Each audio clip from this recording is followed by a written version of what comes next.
Hello and welcome back to the channel. My name is Krashy, and today we're going to do a tier list a little bit differently. I've already actually filled in the tier list, and so you can kind of just take in the information immediately, and then we can do the discussion following. And this gives me an opportunity to kind of sit down with myself and think about it. But go in the comment section, let me know if you prefer the old way where I go in one at a time and do it and kind of explain, or if we do it like this, and then maybe I'll change the format. But in any case, let's go ahead and talk about the v0.5 patch, whatever we're on. The Kira release patch, and I'm going to talk about my decisions and why I've put things where I've put them. So I decided to make the S tier a little unstacked because there's so many things that I can easily put up there that I'm trying to keep it a little bit more exclusive to like 3-4 heroes max or so, for no reason other than I think S tier deserves to have like that big oomph to it, and I want to talk about that. So Revenant is honestly just a menace. Like his Q is just ridiculous. He's so incredibly strong in the early game, and then he scales into the late game with a full crit build like an animal as well. Flanking with this hero and like getting a solid ult off just can win the entire game. And honestly, Revenant just feels like easily the best carry if you're a good Revenant. Now, it's not like by a huge margin. I think the other carries are all phenomenal, and we're going to talk about that as well. But Revenant seems like he's just standing above the rest quite a bit. Crunch, the reason why I put him in S tier is because he's an incredibly flexible character. So when you draft him, and I do think about drafts, right? We've been playing this Discord ranked server, but just in general, even if you don't think about drafts, but this also does help when it comes for me tier listing a character. When you are drafting, picking something like Crunch is really strong because the character itself is super strong, but it is also like a jungler and an offlaner. So it's a really flexible pick. And then of course, Rampage specifically is just the best jungler, like hands down. Gets everything done, brings great damage, super tanky, and is just absolutely like a strong presence on the map as a jungler. Technically, you could flex it to like offlane support, but not nearly as much as like having like a literal flexible pick like Crunch, where it's like really good in offlane and in jungle. But Rampage is just that damn strong. For A+ tier, even with the Ashbringer nerfs to Chimera, which didn't really matter almost at all, you just don't really build Ashbringer on him anymore. Amazing jungler, super solid jungler. You can't go wrong picking this hero in the jungle. He just is the jungler, right, alongside Rampage of the game. I do think that Crunch jungle is a little bit stronger than him, and if you can get Crunch, or if you would rather play Crunch, you're going to have a little bit more success if you're really good at Crunch, if you can learn him.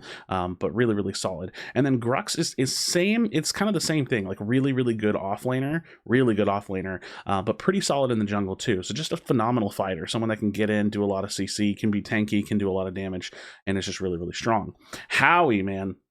I think that Howie slipped under the radar for a little bit for me, and it's mostly because I don't play the role, but ever since the this is my hypothesis, ever since the Megacosm change, some of the AoE focused mages, they lost a little bit of stock, and Howie's single target burst really came to the forefront as being incredibly strong. Also, not to mention the fact that with his mine, he's a really safe pick. It's a little bit like Gideon, where it's like, it's just kind of hard to gank him. You can gank him, it's a little easier to gank than Gideon, but really strong mid. We've been seeing a ton of Howie play lately, and I completely get it now. I absolutely do. And then of course Gideon, which this is where I'm pulling some of these S tiers down. Gideon, super strong, right? Like the safest mid laner, crazy team fight, crazy burst damage. He's just probably the best mid in the entire game, right next to Howie. Very strong.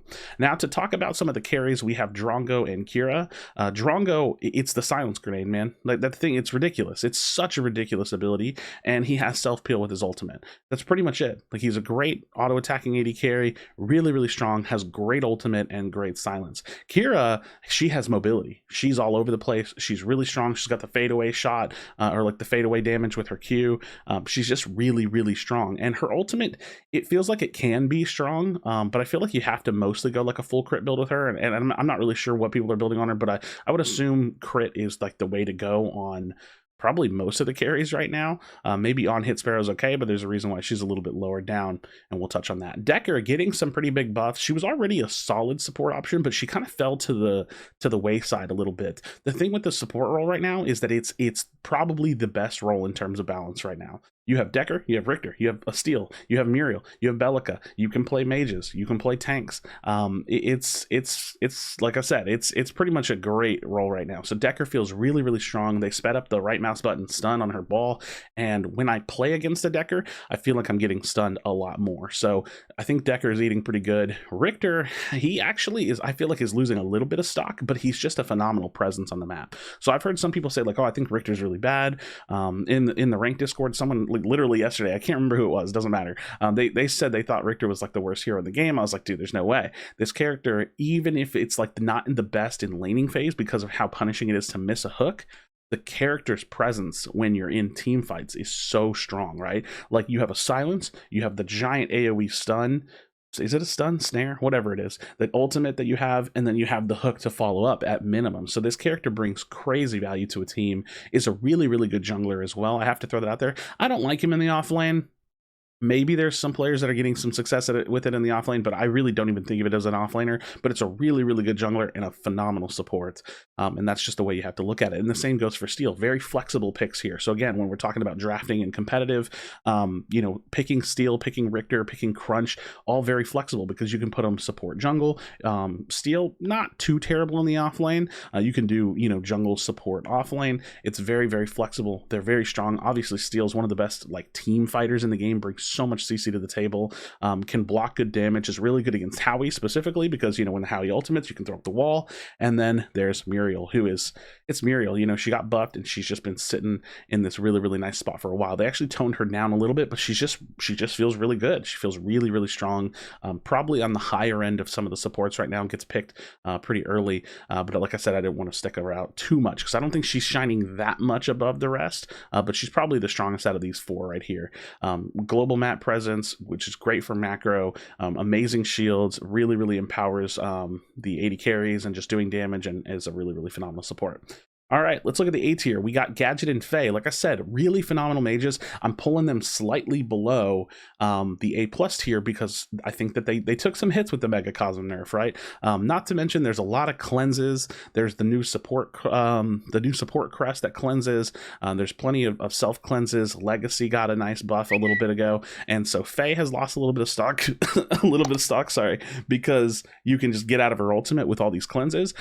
Gadget and Faye in general lost a little bit of stock because the Megacosm change. It's not as strong on them. And Bellica, for me, I've been bumping her up and up and up because as some of these AoE mages aren't as strong, I think some of the single target mages get really, really good. Not to mention, the more I saw Bellica play the support, the more I started to appreciate her. You know, she's really good against anti-dive. She's really, you know, good against basically any fighter. She's pretty good against. So, you know, Crunch, Rampage, Grux, and Chimera playing into Bellica is pretty annoying.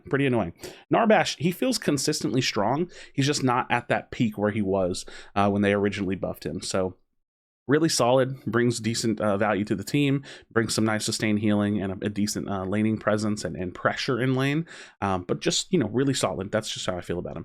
And now for the other carries, I have Murdoch and Sparrow a little bit lower. Sparrow, of which I think is actually the weakest, but Murdoch is still phenomenal. I just really wanted to kind of differentiate the tiers a little bit. I do see that like Revenant to me stands out pretty strongly, and then Drongo Kira are just really, really solid. So those are like the three carries I think you'll see most in like high elo games or like high competitive level games. But Murdoch's still going to get picked as like a comfort pick, which is completely fine. Like I said, I just want to differentiate a little bit. And then Sparrow is really the one that I haven't seen played much at all, and that's where a lot of my opinions come from. It's just like who I'm playing against and what I'm thinking about how those games are going. And that brings us to Countess. Now, originally I've been keeping Countess S tier for the longest because she still has that crazy potential, but I think that potential is fading away with player experience and then with better matchups. Now Howie's kind of found his way back into the meta a little bit more, and he kind of dumps on Countess. I mean, a lot of the ranged characters are a little bit hard for Countess to deal with, so getting her to deal with them is a little bit rough. It's a little bit rough. And actually, I don't really know why I put Sev in B. I don't really think that that's accurate. I think Sev needs to go in A. I don't really know why I have him there. Sev is really, really consistently strong in the off lane. I don't know all of his matchups super well because I don't really play him. But if you're a good Sev, you can scale into the late game and be phenomenally strong, like really, really strong. So Sev, A tier, feels really good to me.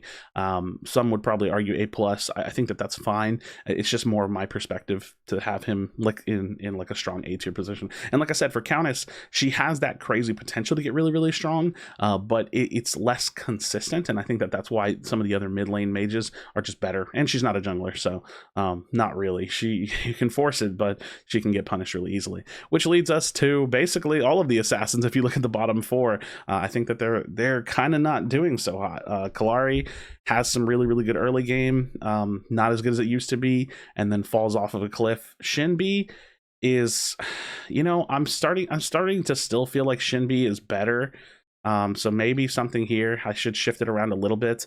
Shinbi is still better than Kalari and Feng Mao in my opinion, but it's like not by much. So she just has like a little bit better poke potential, and you know, she can kind of stay in the fight a little bit more. She kind of leans like assassin fighter with her kit, but she just doesn't really do crazy damage anymore, and it just feels like picking her without bringing any CC to the table. And I don't know, she's okay. She's just kind of okay. I think she's bad, but that's the best way I can be a little bit kinder to her. I think the Shinbi just feels okay to me.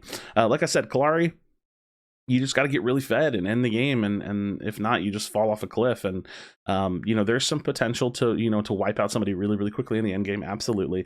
But getting that positioning and getting in that place where you can actually get behind a carry and like wipe them out in a late game team fight, it's complicated, and it's even harder for Feng Mao, which is really why I just don't like this hero. I don't think that it's very good at all. I know that there's some competitive players that disagree with me, but even still, like, we play these ranked games and nobody ever picks it, and usually when they do, I see it lose. So I don't know, I'm not sold on the Feng Mao, however you say his name, and the Kalaris. But if someone's out there, they can change my perspective, I would love to see it, because that's how this happens, man. I don't play all these characters all the time, you know what I mean? I base it off of what I'm playing against, what I'm seeing, and how it feels, right? So this is my tier list, friends. Drop a like on the video, subscribe for future Predecessor content. Let me know your thoughts in the comment section down below. Like I said, I wanted to unbloat the S tier a little bit, which just leaves me with a bloated AA+, which I think is fine. The balance in this game is pretty damn good. Like, there's like most of the cast, as you can see, A+, and S tier is very, very strong, and you're going to get some good value out of it. So thank you so much for watching. As always, if you really kind of want to tell someone you love them, and I'll see you in the next video.